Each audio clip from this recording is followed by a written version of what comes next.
সাদা চুল, খোঁচা দাড়ি, শাহরুখের নতুন লুক নিয়ে উত্তেজনা। বলিউড বাদশাহ শাহরুখ খানকে ঘিরে দর্শকের আগ্রহ যেন সবসময় তুঙ্গে। বিশেষ করে তার আসন্ন ছবি কিং নিয়ে ভক্তদের কৌতূহলের শেষ নেই। এই সিনেমায় কেমন লুকে হাজির হবেন শাহরুখ তা নিয়ে চলছে নানা জল্পনা।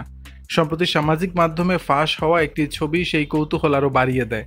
ছবিতে দেখা যায় ধূসর সাদা স্পাইক কাটিংয়ে চুল, যা দেখেই ভক্তদের মাঝে ওঠে আলোচনার ঝড়। যদিও ছবিটি দূর থেকে তোলা হওয়ায় স্পষ্ট রূপ নিয়ে কিছুটা ধোঁয়াশা থেকে গেছে, তবে যতটুকু দেখা গেছে তাতেই মুগ্ধ ভক্তরা। শুধু তাই নয়, এদিকে শাহরুখ ভক্তরা এআই ব্যবহার করে কয়েকটি আর্টিফিশিয়াল ইমেজও তৈরি করেছে, সামাজিক যোগাযোগ মাধ্যমে তা প্রকাশও করেছে। সেই ছবিগুলোতে তাকে দেখা যাচ্ছে স্পাইক করা সাদা চুল, চোখে চশমা আর খোঁচা খোঁচা দাড়ি। মুহূর্তেই ভাইরাল হয়েছে সেসব ছবি, আর ভক্তদের একাংশ মনে করছেন ঠিক এই রূপেই পর্দায় হাজির হবেন বলিউড বাদশাহ। 2023 সালের পর শাহরুখের বড় পর্দায় কামব্যাক হচ্ছে কিং দিয়ে।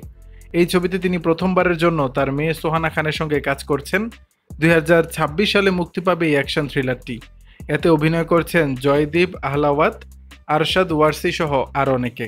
দর্শক, ছবিতে কেমন লাগছে শাহরুখকে জানাবেন নিচের কমেন্ট বক্সে।